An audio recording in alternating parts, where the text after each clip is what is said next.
ιατρικού προσωπικού. Συγκεκριμένα, το νοσοκομείο του Αγίου Νικολάου κινδυνεύει να απολέσει τουλάχιστον 2 από τους 4 αναισθησιολόγους που μέχρι τώρα εργάζονται. Το επόμενο διάστημα, το νοσοκομείο Αγίου Νικολάου βρίσκεται μπροστά στον κίνδυνο να διακοπούν από το νέο έτος εντελώς τα τακτικά χειρουργεία του νοσοκομείου. Ο λόγος είναι ότι από τους 4 αναισθησιολόγους υπάρχει η περίπτωση να μείνουμε μόνο με έναν αναισθησιολόγο, εφόσον προκηρυχτούν αλλού θέσεις διευθυντών και έχουμε απώλειες από τους γιατρούς που θα πάνε και θα μετακινηθούν σε άλλα νοσοκομεία. Πρακτικά, εάν φύγουν οι αναισθησιολόγοι του νοσοκομείου του Αγίου Νικολάου, άμεσα θα διακοπεί η λειτουργία των χειρουργείων αλλά και των βασικών λειτουργιών της μευτικής κλινικής, αφού χωρίς αναισθησιολόγους δεν θα είναι δυνατόν να γίνουν χειρουργία αλλά ούτε και το κετί. Το νοσοκομείο Αγίου Νικολάου είναι αυτό που καλύπτει εφημεριακά όλο το μήνα και είναι το κεντρικό νοσοκομείο του νομού. Στη Συστία και στην Ιεράπετρα γίνεται μεγάλη προσπάθεια από τους γιατρούς σε δύσκολες συνθήκες και το αναισθησιολογικό δουλεύει με 2 γιατρούς στη Συστία και με έναν γιατρό στην Ιεράπετρα με δύσκολες συνθήκες και με μεγάλη προσπάθεια των ανθρώπων και παράγουν ένα πολύ σημαντικό έργο που δεν πρέπει να το υποτιμούμε. Οι συνθήκες γενικότερα στα νοσοκομεία του νομού Λασιθίου αντιμετωπίζουν σοβαρότατα λειτουργικά προβλήματα. Οι συνθήκες είναι πολύ δύσκολες. Οι γιατροί είναι ελάχιστοι.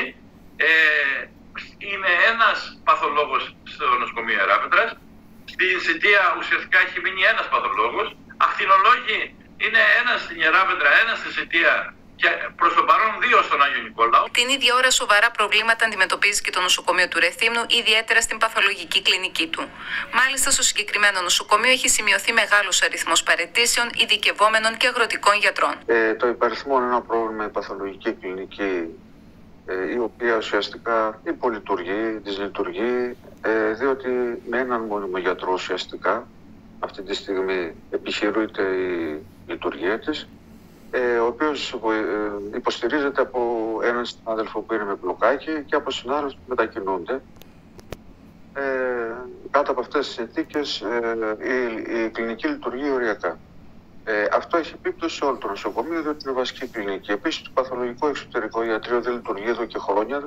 Το τμήμα επιγόντων των περιστατικών αντιμετωπίζει επίσης σοβαρό το πρόβλημα στελέχωσης. Υπάρχει μεγάλη πίεση και πολύ οριακές καταστάσεις λειτουργίας πραγματικά. Και αυτό το γεγονός, αν προσθέσουμε και τη μεγάλη επιβάρηση, την εργασιακή επιβάρηση των γιατρών, οι οποίοι ξεπερνούν κάθε όρο πραγματικά σε σχέση με τις επιτρεπτές ώρες εργασίας, οδηγούν συναδέλφους σε σημαντικό αριθμό παραιτήσεων. Γιατροί και νοσηλευτικό προσωπικό ζητούν άμεσες ενέργειες από την πολιτεία σε σχέση με την στελέχωση των νοσοκομείων, ενώ εστιάζουν στην αναγκαιότητα αύξησης μισθών ώστε να δοθούν κίνητρα στους εργαζόμενους. Θέλουμε όλα τα νοσοκομεία να δουλεύουν. Και του Αγίου Νικολάου και της Ιεράπετρας και της Συντίας. Απλά δεν πρέπει οι θέσεις να βγαίνουν σε βαθμό διευθυντών, γιατί έτσι γίνεται ανακύκλωση αντί να φέρνουμε νέους γιατρούς στο σύστημα. Όσο οι προκηρύξεις γίνονται σε βαθμό διευθυντών, θα φεύγει ο ένας από το ένα νοσοκομείο, θα πηγαίνει στο άλλο. Αν δεν δώσουν λεφτά, σύστημα υγείας στην Ελλάδα, ειδικά στην περιφέρεια, δεν θα έχουμε. Η κυβέρνηση το ξέρει και δεν το κάνει συνειδητά. Η κυβέρνηση συνειδητά δεν δίνει χρήματα, δεν βελτιώνει τους μισθούς, γιατί θέλει να στείλει τον κόσμο στον ιδιωτικό τομέα. Εδώ και καιρό λέμε ότι χρειάζεται κατεπίγουσες λύσεις το δημόσιο σύστημα υγείας για να αναστρέψουμε όσο ακόμα είναι δυνατόν την πορεία κατάρρευσης που έχει πάρει. Άμεσες ενέργειες σημαίνει ότι πρέπει να προκηρυχθούν άμεσα το σύνολο των οργανικών θέσεων των νοσοκομείων της Κρήτης, το οποίο πρέπει να συνοδεύεται από μια γενναία μισθολογική αύξηση και ειδικά κίνητρα για τα νοσοκομεία τα οποία αντιμετωπίζουν τα σοβαρότερα προβλήματα στελέχωσης ή για τις ειδικότητες. Μάλιστα, σε αναβρασμό βρίσκονται όλοι οι διευθυντές των κλινικών που επηρεάζονται άμεσα από αυτή την κατάσταση. Πίσω, κυρίες και κύριοι, στο αποτέλεσμα